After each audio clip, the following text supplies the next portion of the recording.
Hi hello ನಮಸ್ತೆ, ನಾನು ರಾಜು ಅಷ್ಟೇ. ನೀವು ನೋಡ್ತಿದ್ದೀರಾ centre point Kannada YouTube channel. ಭೀಮನ ತಲೆಬುರುಡೆ ರಹಸ್ಯ ಯಾವಾಗ ಹೊರ ಜಗತ್ತಿಗೆ ಗೊತ್ತಾಯ್ತಲ್ಲ, ಅದಾದ ನಂತರ ಸೌಜನ್ಯ ಪ್ರಕರಣಕ್ಕೂ ಕೂಡ ಹೊಸದಾದಂಥ ಟ್ವಿಸ್ಟ್ ಸಿಗುವಂಥ ಎಲ್ಲ ಸಾಧ್ಯತೆ ಕೂಡ ಇದೆ. ಒಂದು ವೇಳೆ ಭೀಮನ ತಲೆಬುರುಡೆ ರಹಸ್ಯವನ್ನು ಎಸ್ಐಟಿ ಟೀಮ್ ಏನಾದರೂ ನಿಷ್ಪಕ್ಷಪಾತವಾಗಿ ತನಿಖೆ ಮಾಡಿ ಅಲ್ಲೇನಾದರೂ ಸಾಕ್ಷಿಗಳಂದ್ರೆ ಆ ಮೃತದೇಹಗಳ ಸಂಬಂಧಿಕರು ಸಿಕ್ಕು ಅವರ ಜೊತೆ DNA ಏನಾದರೂ ಮ್ಯಾಚ್ ಆದರೆ ಆಗ ಸೌಜನ್ಯ ಪ್ರಕರಣಕ್ಕೂ ಕೂಡ ಅತ್ಯಂತ ದೊಡ್ಡದಾದಂಥ ತಿರುವು ಪಡಲಿಕ್ಕೆ ಸಾಧ್ಯತೆ ಇದೆ ಅನ್ನುವಂಥ ಮಾಹಿತಿ ಕೂಡ ಸಿಗ್ತಾ ಇದೆ. ಅದೇನೆಂದರೆ 2012ರ ವೇಳೆಗೆ ಭೀಮಾ ಎನ್ನುವಂಥ ಅನಾಮಧೇಯ ವ್ಯಕ್ತಿ 13-14 ವರ್ಷದ ಒಂದು ಹುಡುಗಿಯ ಮೃತದೇಹವನ್ನು ಹೂತು ಹಾಕಿರುವುದಾಗಿ ಹೇಳಿದ್ದಾನೆ. ಅವರ ಸಂಬಂಧಿಕರು ಕೂಡ ಅಂದ್ರೆ ಅವರ ಅಪ್ಪ ಅಮ್ಮ ಕೂಡ ಇದೀಗ ಸಿಕ್ಕಿದ್ದಾರೆ ಅನ್ನುವಂಥ ಮಾಹಿತಿ ಕೂಡ ಇದೆ. ಯಾಕಂದ್ರೆ ಆ ಗೌಡ ಸಮುದಾಯದ ಅಪ್ಪ ಅಮ್ಮ ಇದೀಗ ಸಿಕ್ಕಿದ್ದಾರೆ ಅನ್ನುವಂಥ ಮಾಹಿತಿ ಕೂಡ ಇದೆ. ಹಾಗಾಗಿ ಏನಾದರೂ ಭೀಮಾ ತಾನು ಹೇಳಿದಂತೆ ಸಮಾಧಿ ಅಗಿಯುವಂತ ಪ್ರಕ್ರಿಯೆ ಪ್ರಾರಂಭಗೊಂಡ ನಂತರ ಏನಾದರೂ ಆ ಹುಡುಗಿಯ ಮೃತದೇಹ ಸಿಕ್ಕು ಅವಳ DNA ಏನಾದರೂ ಅವರ ತಂದೆ ತಾಯಿ ಜೊತೆ ಮ್ಯಾಚ್ ಆಗ್ಬಿಟ್ರೆ ಆಗ ಇಡೀ ಭೀಮನ ತಲೆಬುರುಡೆ ರಹಸ್ಯಕ್ಕೆ ಅತ್ಯಂತ ದೊಡ್ಡದಾದಂಥ ಟ್ವಿಸ್ಟ್ ಸಿಗುತ್ತೆ. ಜೊತೆಗೆ ಸೌಜನ್ಯ ಪ್ರಕರಣಕ್ಕೂ ಕೂಡ ಮತ್ತೆ ಮರುಜೀವ ಬರುವಂತ ಎಲ್ಲಾ ಸಾಧ್ಯತೆ ಕೂಡ ಇದೆ. ಯಾಕಂದ್ರೆ ನೋಡಿ, ಇಲ್ಲಿ ಸೌಜನ್ಯ ಪ್ರಕರಣವೇ ಮುಖ್ಯವಾಗುತ್ತೆ. ಯಾಕಂದ್ರೆ ಇಲ್ಲಿಯ ತನಕ ಅಂದ್ರೆ 30-40 ವರ್ಷಗಳಲ್ಲಿ ಧರ್ಮಸ್ಥಳದ ಅಕ್ಕಪಕ್ಕದಲ್ಲಿ ಆದಂತಹ ಒಂದು ಅಸಹಜ ಸಾವು, ಕೊಲೆ, ಅತ್ಯಾಚಾರ, ಕಿಡ್ನಾಪ್ ಎಲ್ಲವಕ್ಕೂ ಕೂಡ ಯಾವುದೇ ಒಂದು ಸಾಕ್ಷ್ಯ ಸಿಕ್ಕಿರಲಿಲ್ಲ. ಯಾಕಂದ್ರೆ ಸಾಕ್ಷ್ಯ ಅಂದ ಕೂಡಲೇ ಮೃತಪಟ್ಟವರು ಮೃತದೇಹ ಸಿಗ್ಬೇಕಾಗತ್ತೆ. ಅಲ್ಲಿಯ ತನಕ 30-40 ವರ್ಷಗಳಲ್ಲಿ ಯಾರೆಲ್ಲ ಅಸಹಜ ಸಾವಾಗಿರುತ್ತಲ್ಲ ಅವರೆಲ್ಲ ಮೃತದೇಹವನ್ನ ಹೇಗೋ ಮಾಡಿ ಅಂತ್ಯಕ್ರಿಯೆ ಮಾಡಲಾಗತ್ತೆ. ಎಲ್ಲೋ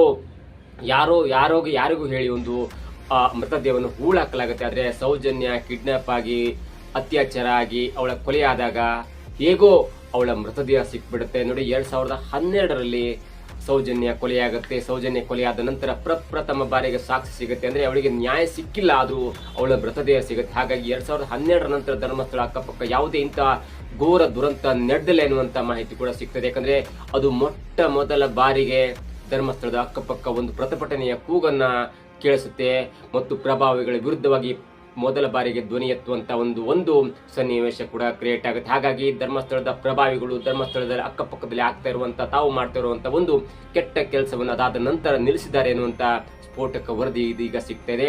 ಇಲ್ಲಿ ಪ್ರಮುಖವಾಗಿ ಗಮನಿಸಬೇಕಾದಂತ ವಿಷಯ ಅದೇನೆಂದ್ರೆ ನೋಡಿ, ಸೌಜನ್ಯ ಕೊಲೆ ಆದ ನಂತರ ಏನೆಲ್ಲ ಬೆಳವಣಿಗೆ ಆಯಿತು. ಸಂತೋಷ್ ರಾವ್ ಎನ್ನುವಂತ ವ್ಯಕ್ತಿಯನ್ನ 7 ವರ್ಷಗಳ ಕಾಲ ಜೈಲಿನಲ್ಲಿ ಇರಿಸಲಾಯಿತು. CBI ಕೂಡ ಸಂತೋಷ್ ರಾವ್ ಎನ್ನುವಂತ ವ್ಯಕ್ತಿ ನಿರಪರಾಧಿ. ಅಲ್ಲಿ ಸೌಜನ್ಯ ಕೊಲೆ ಕೇಸ್ನಲ್ಲಿ ಮರಣೋತ್ತರ ಪರೀಕ್ಷೆಯಲ್ಲಿ ಎಲ್ಲವೂ ಅಡ್ಮಿಟ್ ಆಗಿದೆ. ಅಲ್ಲಿ ಸಾಕ್ಷಿನಾಶ ಆಯಿತು ಮತ್ತು ಅಧಿಕಾರಿಗಳು ಸಾಕ್ಷಿನಾಶವನ್ನ ಮಾಡುವಲ್ಲಿ ಪ್ರಮುಖ ಪಾತ್ರವನ್ನು ವಹಿಸಿ ಸೌಜನ್ಯ ಕೊಲೆಯ ಆರೋಪಿಗಳನ್ನ ಹಿಡಿಯುವುದನ್ನ ತಪ್ಪಿಸಲಿಕ್ಕೆ ಅವರು ತಲೆಮರೆಸಿಕೊಳ್ಳಲಿಕ್ಕೆ ಅವರ ಶಿಕ್ಷೆಯಿಂದ ಪಾರಾಗಲಿಕ್ಕೆ ಅತ್ಯಂತ ದೊಡ್ಡ ಕೆಲಸವನ್ನ, ಅತ್ಯಂತ ಕೆಟ್ಟ ಕೆಲಸವನ್ನ ಮಾಡಿದಾರಂತ ಇದೀಗ ವರದಿಗಳು ಹೇಳ್ತವೆ. ಇದರ ಮತ್ತೊಂದು ಮಗ್ಲನ್ನ ನಾವು ಗಮನಿಸ್ತಾ ಹೋದ್ರೆ ನೋಡಿ, ಆ ಪ್ರಭಾವಿಗಳಿಗೆ ಸೌಜನ್ಯ ಕೊಲೆ ಮಾಡಬೇಕೆನ್ನುವಂತ ಯಾವ ಉದ್ದೇಶವೂ ಇರಲಿಲ್ಲ. ಜೊತೆಗೆ ಸೌಜನ್ಯ ಟಾರ್ಗೆಟ್ ಆಗಿರಲಿಲ್ಲ ಎನ್ನುವಂತ ವರದಿ ಅಥವಾ ಮಾಹಿತಿ ಸಿಗ್ತದೆ. ಇದು ನಿಜಕ್ಕೂ ರೋಚಕವಾಗಿದೆ. ಇದು ನಿಜಕ್ಕೂ ಒಂಥರ ಆಶ್ಚರ್ಯವಾಗಿದೆ. ಸುಮ್ಮನೆ ಬಲಿಯಾದ್ಲ ಸೌಜನ್ಯ, ತನ್ನ ಟಾರ್ಗೆಟ್ ಮಾಡಿಲ್ಲ ಅಂದ್ರೂ ಯಾಕೆ ತನ್ನ ಮೇಲೆ ಟಾರ್ಗೆಟ್ ಮಾಡಿದ್ಲು ಎನ್ನುವಂತ ಇದೀಗ ಒಂದು ಪ್ರಶ್ನೆ ಎದುರಾಗ್ತಿದೆ. ನೋಡಿ, ಇಲ್ಲಿ ಸೌಜನ್ಯ ಕೊಲೆಗೆ ಮತ್ತೊಂದು ತಿರುವುದೇನೆಂದ್ರೆ, ಸೌಜನ್ಯ ಕೊಲೆಗೆ ಎಲ್ಲರೂ ಹೇಳ್ತಾ ಇದ್ರು ನೋಡಿ ಪ್ರಭಾವಿಗಳು ಕಾರಣ ಎನ್ನುವಂತ ಮಾತು ಹೇಳ್ತಿದ್ರು. ಆದ್ರೆ ಸೌಜನ್ಯ ಕೊಲೆಗೆ ಅದೇ ಊರಿನ ಒಬ್ಬ ಅರ್ಚಕ ಕಾರಣರಾಗಿದ್ರ ಎನ್ನುವಂತ ಮಾಹಿತಿ ಇದೀಗ ಸಿಗ್ತಾ ಇದೆ.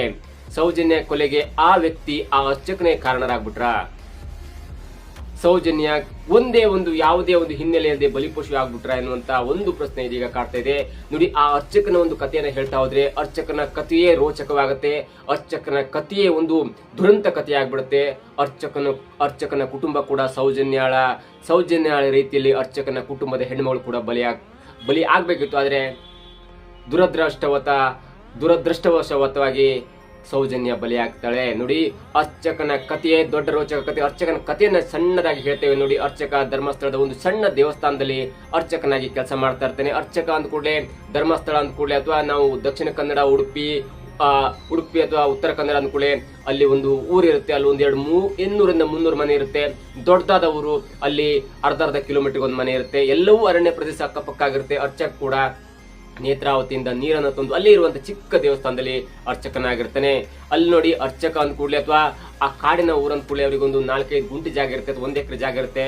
ಅದು ಒಳ್ಳೆ ಜಾಗ ಇರುತ್ತೆ. ಅಕ್ಕಪಕ್ಕದ ಒಂದು ಜಾಗವನ್ನು ಕೂಡ ಅತಿಕ್ರಮಣ ಮಾಡಿಕೊಂಡು 1-2 ಎಕರೆ ಜಾಗವನ್ನು ಇಟ್ಕೊಂಡಿರ್ತಾರೆ. ಜೊತೆಗೆ ಪೂಜೆಯ ಜೊತೆಗೆ, ದೇವಸ್ಥಾನದ ಪೂಜೆಯ ಜೊತೆಗೆ ಅಲ್ಲಿ ಇರುವಂತ ಒಂದು ಸಣ್ಣ ಪುಟ್ಟ ಕೆಲಸ ಅಂದ್ರೆ ಅದನ್ನ ಮರವನ್ನ ಕಡ್ಕೊಂಡು ಅಥವಾ ಬೇರೆಯವರಿಗೆ ಸಾಗಿಸುವಂತದ್ದು ಅಥವಾ ಚಿಕ್ಕ ಪುಟ್ಟ ಅರಣ್ಯದ ಒಂದು ಕೆಲಸವನ್ನ ಮಾಡ್ಕೊಂಡು ಜೀವನವನ್ನ ಸಾಗಿಸ್ತಾ ಇರ್ತಾರೆ.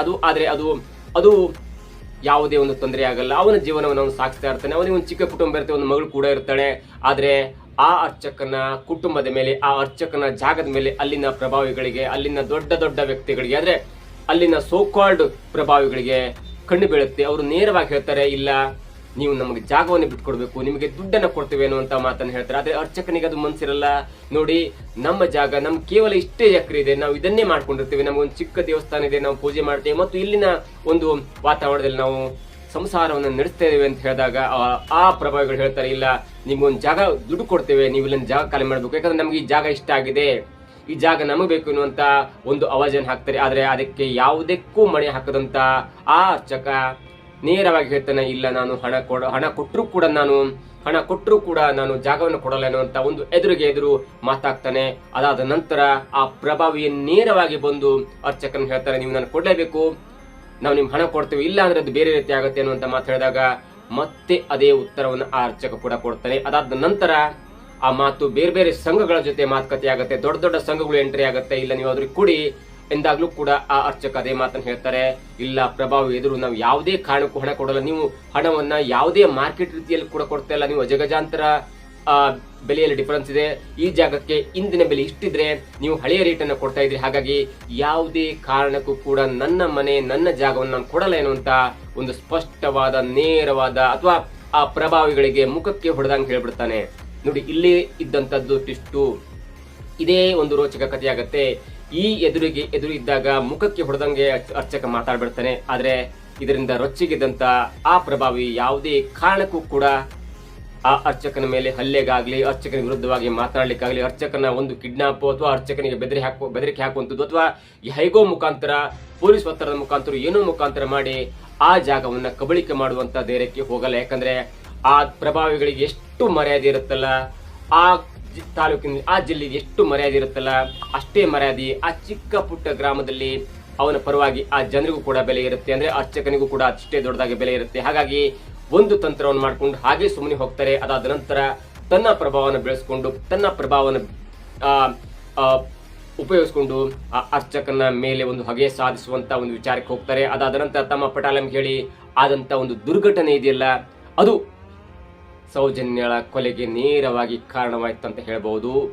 ಅದಾದ ನಂತರ ಆ ಪ್ರಭಾವಿ ತಮ್ಮ ಎಲ್ಲವರನ್ನ ಕೂಡಿಸ್ಕೊಂಡು ಪ್ಲಾನ್ ಮಾಡುತ್ತೆ, ಆ ಪ್ರಭಾವಿಗಳ ಟೀಮ್ ಅನ್ನು ಪ್ಲಾನ್ ಮಾಡುತ್ತೆ. ಅದೇನಂದ್ರೆ, ಈ ಅರ್ಚಕನಿಗೆ ಮಾತು ಕೇಳಿಸ್ಲಿಕ್ಕಾಗಲ್ಲ, ಅವನ ಮಗಳನ್ನೇ ತಕೊಂಡು ಬರ್ಬೇಕು. ಅದಾದ ನಂತರ ನಾವು ಅವನು ತಾನಾಗಿ ತಲೆ ಬಗ್ತಾನೆ, ತಾನಾಗಿ ಒಂದು ಮಾತನ್ನು ಕೇಳ್ತಾನೆ, ತನ್ನ ಜಾಗವನ್ನು ಬಿಟ್ಕೊಡ್ತಾರೆ ಅನ್ನುವ ಕಾರಣಕ್ಕಾಗಿ ತಮ್ಮ ಒಂದು ಪಟಾಲಂಗೆ ಹೇಳ್ತಾರೆ, ತಮ್ಮ ಒಂದು ಸಂಘಟಕರಿಗೆ ಹೇಳ್ತಾರೆ. ಅದರ ನಂತರ ಆದ ಆಪರೇಷನ್ ಇದೆಯಲ್ಲ, ಅದಾದ ನಂತರ ಅದು ಒಂದು ಕೆಟ್ಟ ಕೆಲಸ ಇದೆಯಲ್ಲ, ಆ ಅರ್ಚಕನ ಮಗಳು ಕಾಲೇಜಿಗೆ ಹೋಗಿ ಬರುವುದನ್ನ ಕಾಯ್ತಾ ಇರುವಂತ ಆ ದುರಳರು ಆ ದಿನ ಕಾಲೇಜ್ ಮುಂದೆ ನಿಂತು ಕಾಯ್ತಾ ಇರ್ತಾಳೆ, ಅರ್ಚಕನ ಮಗಳಿಗೆ ಕಾಯ್ತಾ ಇರ್ತಾಳೆ.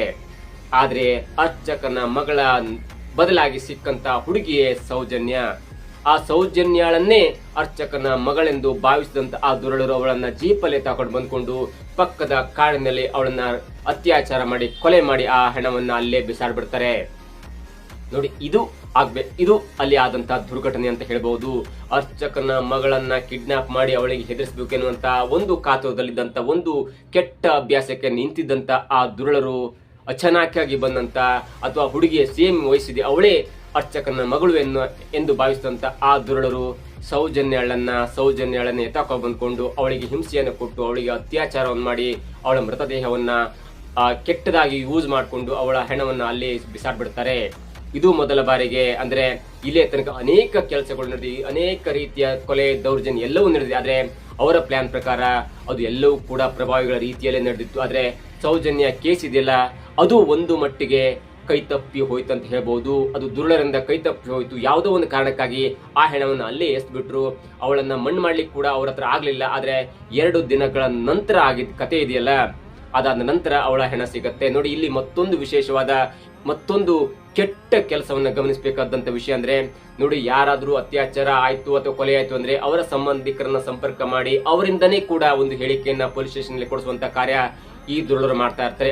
ಅದರ ಮುಂದುವರೆದ ಭಾಗವಾಗಿ ಸೌಜನ್ಯ ಕೊಲೆಯಾದಾಗ, ಸೌಜನ್ಯ ನಾಪತ್ತೆಯಾದಾಗ, ಸೌಜನ್ಯ ಕುಟುಂಬದವರು ಬಂದು ಕಂಪ್ಲೇಂಟ್ ಕೊಡ್ಲಿಕ್ಕೆ ಬಂದಾಗ ಅವಳ ಕಂಪ್ಲೇಂಟ್ ಅನ್ನು ಹೇಗೆ ಬರ್ಸ್ಕೊಳ್ತಾರೆ ಅಂದ್ರೆ, ಸೌಜನ್ಯಳ ತಾತ ಒಂದು ಕಂಪ್ಲೇಂಟ್ ಬರ್ಕೊಡ್ತಾನೆ. ಅದೇನಂದ್ರೆ, ನನ್ನ ಮಗಳು ಯಾರ ಜೊತೆನೂ ಓಡ್ ಹೋಗಿರ್ಬೋದು ಎನ್ನುವಂತ ಮಿಸ್ ಕಂಪ್ಲೇಂಟ್ ಅನ್ನ ಬರೆಸಿಕೊಳ್ಳುವ ಹಾಗೆ ಮಾಡಿದ್ದೆ ಈ ದುರುಳರ ಇನ್ಫ್ಲೂಯೆನ್ಸ್ ಇಂದ, ದುರುಳರ ಒಂದು ಒತ್ತಡದಿಂದ ಸೌಜನ್ಯಳ ತಾತ ಕೂಡ ಮುಂದೆ ಹೀಗಾಗಬಾರ್ದು ಎನ್ನುವ ದೃಷ್ಟಿಯಲ್ಲಿ ಆ ಪೊಲೀಸ್ ಸ್ಟೇಷನ್ ಅಲ್ಲಿ ಒಂದು ಕಂಪ್ಲೇಂಟ್ ಅನ್ನು ಕೊಡ್ತಾರೆ. ಬೆಳ್ತಂಗಡಿಯ ಪೊಲೀಸ್ ಸ್ಟೇಷನ್ ಅಲ್ಲಿ ಒಂದು ಕಂಪ್ಲೇಂಟ್ ಕೊಡ್ತಾನೆ. ಮೊದಲು ಅಲ್ಲಿ ಧರ್ಮಸ್ಥಳದಲ್ಲಿ ಪೊಲೀಸ್ ಸ್ಟೇಷನ್ ಇರಲಿಲ್ಲ, ಅಂದ್ರೆ ಪೊಲೀಸ್ ಠಾಣೆ ಇರಲಿಲ್ಲ, ಅದು ಬೆಳ್ತಂಗಡಿ ಬಂದು ಕೊಡಬೇಕಿತ್ತು. ಈಗ ಸದ್ಯದಲ್ಲಿ ಧರ್ಮಸ್ಥಳದಲ್ಲೂ ಕೂಡ ಗ್ರಾಮಾಂತರ ಠಾಣೆ ಕೂಡ ಆಗಿದೆ. ನೋಡಿ, ಸೌಜನ್ಯಳ ತಾತ ಸ್ವತಃ ಬಂದು ಕಂಪ್ಲೇಂಟ್ ಅನ್ನು ಕೊಡ್ತಾಳೆ. ನನ್ನ ಮಗಳು ನಾಪತ್ತೆಯಾಗಿದ್ದಾಳೆ, ನನ್ನ ಮಗಳು ಕಾಣ್ತಾ ಇಲ್ಲ, ನಮಗೆ ಒಂದು ಗುಮಾನಿ ಪ್ರಕಾರ ಅವಳು ಯಾರ ಜೊತೆ ಓಡೋಗಿರ್ಬೋದು ಎನ್ನುವಂತ ಒಂದು ಕಂಪ್ಲೇಂಟ್ ಅನ್ನು ಕೊಡ್ತಾರೆ. ಆದ್ರೆ ಅದಕ್ಕೆ ತದ್ವಿರುದ್ಧವಾಗಿ ಸೌಜನ್ಯಳ ತಾಯಿಯ ತಮ್ಮ ಅಂದ್ರೆ ಸೌಜನ್ಯಳ ಮಾವ ಕೂಡ ಒಂದು ಸ್ಟೇಟ್ಮೆಂಟ್ ಅನ್ನು ಕೊಡ್ತಾನೆ. ಇಲ್ಲ, ನಮ್ಮ ಅಂದ್ರೆ ಸೌಜನ್ಯಳ ತಾತ ಏನೋ ಮಿಸ್ಲೀಡ್ ಆಗಿ ಏನೋ ಒಂದು ಒತ್ತಡಕ್ಕೆ ಮಾಡಿದ ಒಂದು ಕಂಪ್ಲೇಂಟ್ ಅನ್ನು ಹೀಗೆ ಬರ್ದು ಕೊಟ್ಟಿದ್ದಾರೆ. ಆದ್ರೆ ಸೌಜನ್ಯ ಕಾಲೇಜಿಂದ ಬರುವಾಗ ನಾವು ಅವಳನ್ನು ನೋಡಿದ್ದೇನೆ, ಅದಾದ ನಂತರ ಮನೆಗೆ ಬಂದಿಲ್ಲ, ಮನೆಗೆ ಬರಬೇಕಿತ್ತು ಸಾಯಂಕಾಲ 4ರಿಂದ 4:15 ಟೈಮಿಗೆ ಎನ್ನುವಂತ ಒಂದು ಸ್ಟೇಟ್ಮೆಂಟ್ ಕೊಡ್ತಾನೆ. ಅಲ್ಲಿಂದ ಒಂದು ಪ್ರಕರಣ ದೊಡ್ಡ ತಿರುವನ್ನು ಪಡ್ಕೊಳ್ಳುತ್ತೆ. ಇಲ್ಲ, ಅವಳು ಯಾರ ಜೊತೆ ಓಡೋಗಿಲ್ಲ, ಅವಳನ್ನು ಯಾರೋ ಎತ್ತಾಕೊಂಡು ಹೋಗಿದ್ದಾರೆ, ಯಾರು ಏನು ಮಾಡಿದ್ದಾರೆ ಎನ್ನುವಂತ ಒಂದು ಟ್ವಿಸ್ಟ್ ತಗೊಳುತ್ತೆ. ಇಲ್ಲಿ ಒಂದು ಗಮನಿಸಬೇಕಾದ ವಿಚಾರ ಅಂದ್ರೆ, ಸೌಜನ್ಯ ಕೊಲೆಗೆ ಸ್ಕೆಚ್ ಹಾಕಿದ್ದು ಯಾರು ಅಲ್ಲ, ಆ ದುರುಳರು, ಆ ಪ್ರಭಾವಿಗಳು. ಆದ್ರೆ ಸೌಜನ್ಯ ಅವರ ಟಾರ್ಗೆಟ್ ಆಗಿರ್ಲಿಲ್ಲ. ಸೌಜನ್ಯ ಅವರ ಟಾರ್ಗೆಟ್ ಆಗಿರ್ಲಿಲ್ಲ. ಅವರ ಟಾರ್ಗೆಟ್ ಯಾರಾಗಿದ್ದಂದ್ರೆ, ಆ ಅರ್ಚಕ ಆ ಧರ್ಮಸ್ಥಳದ ಚಿಕ್ಕ ಒಂದು ಗ್ರಾಮದಲ್ಲಿ ಚಿಕ್ಕ ದೇವಸ್ಥಾನದ ಅರ್ಚಕನಾಗಿದ್ದಂತ ಒಬ್ಬ ಅರ್ಚಕನ ಜಾಗಕ್ಕಾಗಿ ಅವನ್ನ ಟಾರ್ಗೆಟ್ ಮಾಡ್ತಾರೆ. ಯಾವಾಗ ತಮ್ಮ ಮನೆ ಮತ್ತು ಜಾಗವನ್ನ ಕೊಡಲ್ಲ ಎನ್ನುವಂತ ಹಠಕ್ಕೆ ಬಿದ್ದಂತ ಅರ್ಚಕನ ಮಗಳನ್ನ ಕಿಡ್ನಾಪ್ ಮಾಡಿ ಅವನಿಗೆ ಬೆದರಿಸುವ ತಂತ್ರವಾಗಿ ಆ ಹುಡುಗಿಯನ್ನ ಅರ್ಚಕನ ಮಗಳನ್ನ ಎತ್ತಾಕೋ ಬರುವಂತ ಒಂದು ಪ್ಲಾನ್ ಮಾಡ್ತಾರೆ. ಆದರೆ ದುರದೃಷ್ಟವಶಾತ್ ಆ ಅರ್ಚಕನ ಮಗಳ ಜಾಗದಲ್ಲಿ ಅವಳ ತದ್ರೂಪಿಯಾಗಿ ಇದ್ದಂತವರು ಸೌಜನ್ಯಾಳೆ ಆ ಅರ್ಚಕನ ಮಗಳು ಎಂದು ಭಾವಿಸಿದಂತ ಆ ದುರುಳರು ಸೌಜನ್ಯಾಳನ್ನ ಎತ್ತಾಕೊ ಬಂದು ಟಾರ್ಚರ್ ಕೊಟ್ಟು ಅವಳನ್ನು ಸಾಯಿಸ್ತಾರೆ. ಅದಾದ ನಂತರ ದೊಡ್ಡ ಪ್ರಕರಣ ಆಗತ್ತೆ. 16 ವರ್ಷಗಳ ಹೋರಾಟ ಆಗತ್ತೆ. ಮೊಟ್ಟ ಮೊದಲ ಬಾರಿಗೆ ಇಲ್ಲಿಯ ತನಕ 30-40 ವರ್ಷದಲ್ಲಿ ಧರ್ಮಸ್ಥಳದ ಅಕ್ಕಪಕ್ಕ ಎಲ್ಲಾ ಅಸಹಜ ಸಾವುಗಳನ್ನ ಹೆಣಗಳನ್ನು ಸುಟ್ಟಾಕಿರ್ತಾರೆ. ಆದ್ರೆ ಮೊಟ್ಟ ಮೊದಲ ಬಾರಿಗೆ ಸಾಕ್ಷ್ಯವೆಂಬಂತೆ, ಅಂದ್ರೆ ಪ್ರಕರಣಕ್ಕೆ ತಿರುವು ಬಂದ್ರು, ಆರೋಪಿಗಳು ಸಿಕ್ಕಿಲ್ಲ, ಆರೋಪಿಗಳ ಶಿಕ್ಷೆ ಆಗಿಲ್ಲ ಅಂದ್ರೂ ಕೂಡ ಸೌಜನ್ಯಳ ಮೃತದೇಹ ಮೊಟ್ಟ ಮೊದಲ ಬಾರಿಗೆ ಸಿಗತ್ತೆ. ಅದಾದ ನಂತರ ದೊಡ್ಡ ಕೂಗಾಗುತ್ತೆ. ಅಂದ್ರೆ ಮಂಗಳೂರು, ಉಡುಪಿ ಕಡೆ ದೊಡ್ಡ ಕೂಗಾಗುತ್ತೆ. ಅನೇಕ ಹೋರಾಟಗಾರರು ಹುಟ್ಕೊಳ್ತಾರೆ. ಆದ್ರೆ ಮೊಟ್ಟ ಮೊದಲ ಬಾರಿಗೆ ಹೆಣ ಎನ್ನುವಂತ ಒಂದು ಸಾಕ್ಷಿ ಕೂಡ ಸಿಗುತ್ತೆ. ಅದಾದ ನಂತರ ಧರ್ಮಸ್ಥಳದ ಅಕ್ಕಪಕ್ಕ ದೌರ್ಜನ್ಯ ಕಡಿಮೆ ಆಯ್ತು ಎನ್ನುವಂತ ವರದಿ ಆಗಿದೆ. ಅಂದ್ರೆ ಆ ದುಷ್ಟರ ಕೈಗೆ ಅಥವಾ ಆ ಪ್ರಭಾವಿಗಳಿಂದ ಅಂತ ಕೆಲಸ ಇನ್ನು ಮುಂದಾಗಿಲ್ಲ. ಯಾಕಂದ್ರೆ ಸೌಜನ್ಯ ಪ್ರಕರಣ ಮತ್ತೆ ಮರುಕಳಿಸಬಾರದು ಅನ್ನೋ ದೃಷ್ಟಿಯಲ್ಲಿ ಆ ದುರುಳರು ಕೂಡ ತಮ್ಮ ಕೆಟ್ಟ ಕೆಲಸವನ್ನು ನಿಲ್ಲಿಸಿದ್ದಾರೆ ಎನ್ನುವಂತ ವಿಷಯ ಕೂಡ ಹರಿದಾಡ್ತಿದೆ. ಏನೇ ಆಗ್ಲಿ, ಸೌಜನ್ಯ ಎನ್ನುವಂತ ಒಂದು ಹುಡುಗಿ, ಕಾಲೇಜಿಗೆ ಹೋಗುವಂತ ಹುಡುಗಿ, ಇಡೀ 10-15 ವರ್ಷದಿಂದ ದಕ್ಷಿಣ ಕನ್ನಡ ಜಿಲ್ಲೆಯಾದರೂ ಧರ್ಮಸ್ಥಳದ ಅಕ್ಕಪಕ್ಕ ಪ್ರತಿಧ್ವನಿಯಾಗಿ ಮತ್ತೆ ನ್ಯಾಯಕ್ಕಾಗಿ ಹೋರಾಟವನ್ನ ಕೇಳ್ತಾನೆ ಇದ್ದಾಳೆ. ಜೊತೆಗೆ ತನ್ನ ಜೊತೆಗೆ ಸಮಾಧಿಯಾದಂತ, ತನ್ನ ಜೊತೆಗೆ ಬಲಿಯಾದಂತ ಅನೇಕರ ಪರವಾಗಿ ಮತ್ತೆ ಸಮಾಧಿಯಿಂದ ಎದ್ದು ತನ್ನ ಮಾತನ್ನ, ತನ್ನ ಕೂಗನ್ನ ಹೇಳ್ತಾನೆ ಇರ್ತಾಳೆ. ಜೊತೆಗೆ ಈಗ ಸಿಕ್ಕಂತ ಮಾಹಿತಿ ಅಂದ್ರೆ, ಭೀಮನ ತಲೆಬುರುಡೆ ರಹಸ್ಯದ ಜೊತೆಗೆ ಸೌಜನ್ಯ ಕೇಸ್ ಕೂಡ ಮತ್ತೆ ಮರುಹುಟ್ಟು ಪಡೆಯುತ್ತೆ ಎನ್ನುವಂತ ಸುದ್ದಿ, ಮಾಹಿತಿ ಇದೀಗ ಹರಿದಾಡ್ತಾ ಇದೆ. ಏನೇ ಆಗ್ಲಿ, ಸೌಜನ್ಯ ಅನೇಕರಿಗೆ ಇದೀಗ ಬೆಳಕಾಗ್ತಾಳೆ, ಅನೇಕರ ಧ್ವನಿ ಆಗ್ತಾಳೆ. ನೀವು ಯಾರೇ ಹೋರಾಟಗಾರರು, ಏನೇ ಸಾವಿರಾರು ಹೋರಾಟಗಾರರು ಇದ್ರೂ ಕೂಡ ಅವರಿಗೆ ಪ್ರೇರಣೆಯಾಗಿದ್ದು ಸೌಜನ್ಯಳ ಕೊಲೆ ಯಾರು ಮಾಡಿದ್ರು, ಅಥವಾ ಭೀಮನ ಈ ತಲೆಬುರುಡು ರಹಸ್ಯವನ್ನ, ಅಥವಾ ಅದಕ್ಕೆ ಕಾರಣಕರ್ತರು ಯಾರೇ ಆಗ್ಲಿ, ಅದು ಪ್ರಭಾವಿಗಳೇ ಆಗಿರ್ಲಿ ಅಥವಾ ನಾರ್ಮಲ್ ಮನುಷ್ಯರೇ ಆಗಿರ್ಲಿ ಅಥವಾ ಯಾರೇ ಆಗಿರ್ಲಿ, ಇಲ್ಲಿ ಯಾರ ಮೇಲೂ ಆರೋಪವನ್ನು ಹೊರಿಸೋದಕ್ಕಿಂತ ಮೊದಲು ಭೀಮನ ತಲೆಬುರುಡು ರಹಸ್ಯ ಅಥವಾ ಸೌಜನ್ಯ ಕೊಲೆ ಇದೆ, ಅದು ನಿಷ್ಪಕ್ಷಪಾತವಾಗಿ ಮತ್ತೊಮ್ಮೆ ತನಿಖೆ ಆಗಬೇಕು. ಆರೋಪಿಗಳು ಯಾರೇ ಆದ್ರೂ ಕೂಡ ಅವರಿಗೆ ಶಿಕ್ಷೆ ಆಗಬೇಕು. ಮೊಟ್ಟ ಮೊದಲ ಬಾರಿಗೆ ಸೌಜನ್ಯಳ ಕೇಸ್ ಮತ್ತೆ ಮುನ್ನೆಲೆಗೆ ಬರುವಂತ ಚಾನ್ಸಸ್ ಕೂಡ ಇದೆ. ಜೊತೆಗೆ ಭೀಮ ತಂದಂತ ಆ ತಲೆಬುರುಡೆ ಯಾರ್ದು ಎನ್ನುವಂತ ಸಂಶಯ, ಕುತೂಹಲ ಕೂಡ ಇದೀಗ ಮನೆ ಮಾಡ್ತಿದೆ. ಒಂದು ವೇಳೆ ಆ ಭೀಮ ತನ್ನಂತ ತಲೆಬುರುಡೆ ಆ 13-14 ವರ್ಷದ ಹುಡುಗಿಯ ತಲೆಬುರುಡೆ ಆಗಿದ್ರೆ ಮತ್ತೆ ಅತ್ಯಂತ ರೋಚಕವಾಗತ್ತೆ. ಈ ಇನ್ವೆಸ್ಟಿಗೇಷನ್ ಅತ್ಯಂತ ಕುತೂಹಲಕ್ಕಾಗತ್ತೆ. ಯಾಕಂದ್ರೆ ಅವನು ಹೇಳಿದಂತ ಮೊಟ್ಟ ಮೊದಲ ಸೆಂಟೆನ್ಸ್ ಏನಂದ್ರೆ, ನಾನು ಸತ್ಯವನ್ನ ಹೇಳ್ತಾ ಇದ್ದೇನೆ, ಸತ್ಯದ ಹೊರತಾಗಿ ನಾನು ಏನನ್ನು ಹೇಳಲ್ಲ. ಯಾಕಂದ್ರೆ ಇಷ್ಟು ದಿನ ಕಾದು ನನ್ನ 50 ವರ್ಷದ ಅವಧಿಯಲ್ಲಿ 50ನೇ ವರ್ಷದ ಅವಧಿಯಲ್ಲಿ ನಾನು ಸತ್ಯವನ್ನು ಹೇಳಬೇಕೆನ್ನುವ ದೃಷ್ಟಿಯಲ್ಲಿ ನಾನು ಸತ್ಯವನ್ನು ಹೇಳ್ತಾ ಇದ್ದೇನೆ. ನಾನು ಸಮಾಧಿ ಅಗಿಯುವಂತ, ಸಮಾಧಿಯನ್ನ ತೋರಿಸುವಂತ, ಮತ್ತೆ ನಾನು ಹೇಳದ್ರಲ್ಲಿ ಯಾವುದು ಸುಳ್ಳಲ್ಲ ಎನ್ನುವಂತ ಒಂದು ದೃಢ ನಂಬಿಕೆಯಲ್ಲಿ ಪೊಲೀಸ್ ಸ್ಟೇಷನ್ ಮೆಟ್ಟಲನ್ನೇ ಏರಿದ್ದಾನೆ. ಇದೀಗ SIT ತಂಡದ ಮೇಲೆ ಎಲ್ಲಾ ತನಿಖೆಯ ಒಂದು ಭಾರ ಕೂತಿದೆ. ಒಂದು ವೇಳೆ SIT ನಿಷ್ಪಕ್ಷಪಾತವಾಗಿ ತನಿಖೆ ಮಾಡಿ ಯಾರ ಪ್ರಭಾವಕ್ಕೆ ಒಳಗಾಗದೆ ಇದ್ರೆ ಸೌಜನ್ಯ ಕೇಸ್ಗೂ ಕೂಡ ಮತ್ತೆ ಮರುಹುಟ್ಟು ಪಡೆಯುವಂತ ಎಲ್ಲಾ ಲಕ್ಷಣಗಳು ಕೂಡ ಈಗ ಸಿಗ್ತಾ ಇದೆ. ಏನೇ ಆಗ್ಲಿ, ಯಾರೇ ಈ ಕೊಲೆ ಪ್ರಕರಣದಲ್ಲಿ ಭಾಗಿಯಾಗಲಿ, ಯಾರೇ ಈ ಭೀಮನ ತಲೆಬುರುಡೆ ಕೇಸ್ನಲ್ಲಿ ಭಾಗಿಯಾಗಲಿ, ಎಲ್ಲರಿಗೂ ಕೂಡ ತಕ್ಕದಂತ ಶಿಕ್ಷೆ ಆಗಬೇಕು ಎನ್ನುವುದೇ ಕೂಡ ನಮ್ಮ ಒಂದು ಕಳಕಳಿಯ ಮನವಿಯಾಗಿದೆ. ಇದಾಗಿತ್ತು ಇವತ್ತಿನ ವಿಶೇಷ. ನೋಡ್ತಾ ಇರಿ ಸೆಂಟರ್ ಪಾಯಿಂಟ್ ಕನ್ನಡ ಯೂಟ್ಯೂಬ್